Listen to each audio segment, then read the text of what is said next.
And I go, were you really even trying for the first 8 reps? Were you even trying for the first 24 reps? So then what was the point, right? Yes, you got into that lactate, you pushed, you got to burn, but are you actually going to, one, grow, two, create enough of the stimulus into your brain to get the endorphin dump that you're really looking for, which is a good thing that's going to keep you coming back to the gym, right? That dump afterwards, you do something that's really strenuous that your body goes, oh, that was good for me. When I was in college and when I was coaching college strength and conditioning, when I was an athlete, I ran the 1x20 program for the better part of an entire calendar year. So for anybody who's not familiar with this was kind of pioneered by a Russian scientist named Dr. Michael Yesis.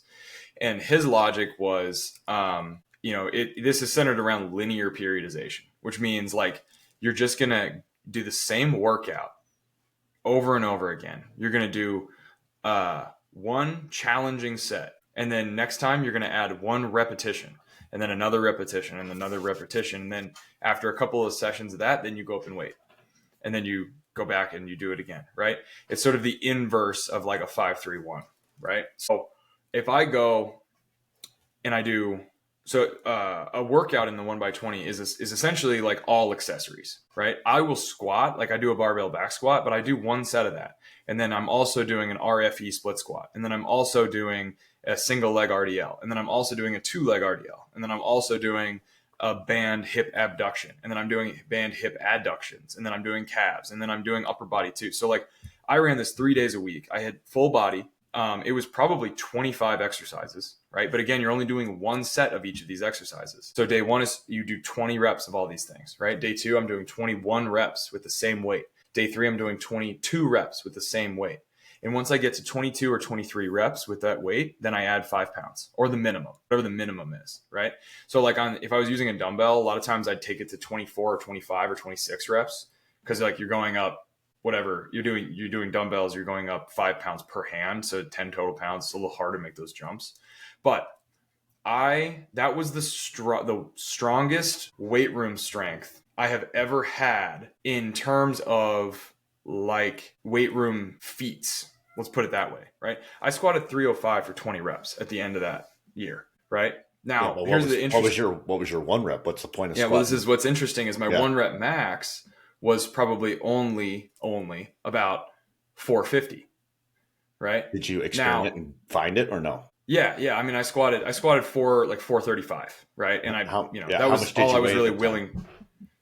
210. Okay. 210. How old were you? So 22. How long have you been training? Since I was like 16, 17.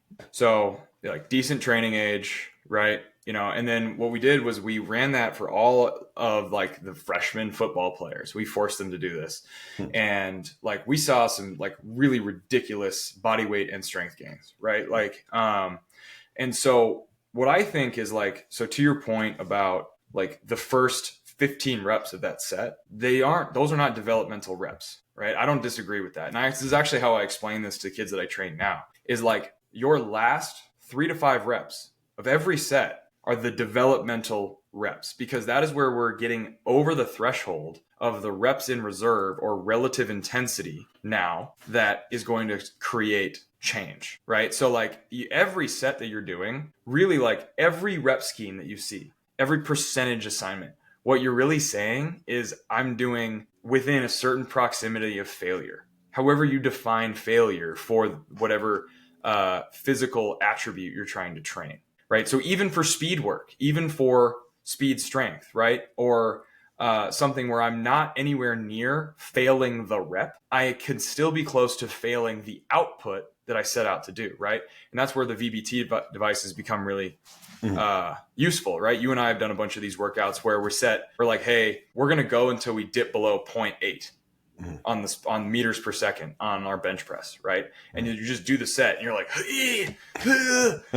right? And then we're going to failure, right? Like I could keep going. If I was willing to take that speed all the way down to 0.4, 0.3, I'd probably have 20 more in the tank, 15 more in the tank. But we're at failure for the attribute that we were trying to train. And so and it's the same thing with a longer set. Like the 1x20, the first 15 reps are laying the foundation of fatigue so that those last reps can be developmental, right? And as I fatigue, my body is going to recruit more and more motor units, right? I ran around your age is when I ran that too. I did German volume training for like 3 or 4 months. And same thing, I was like, quote unquote, the strongest I was at that time. But I'd also make the argument that at 5 years of training, you're still a novice relatively, like relative in time of training, you're still a novice.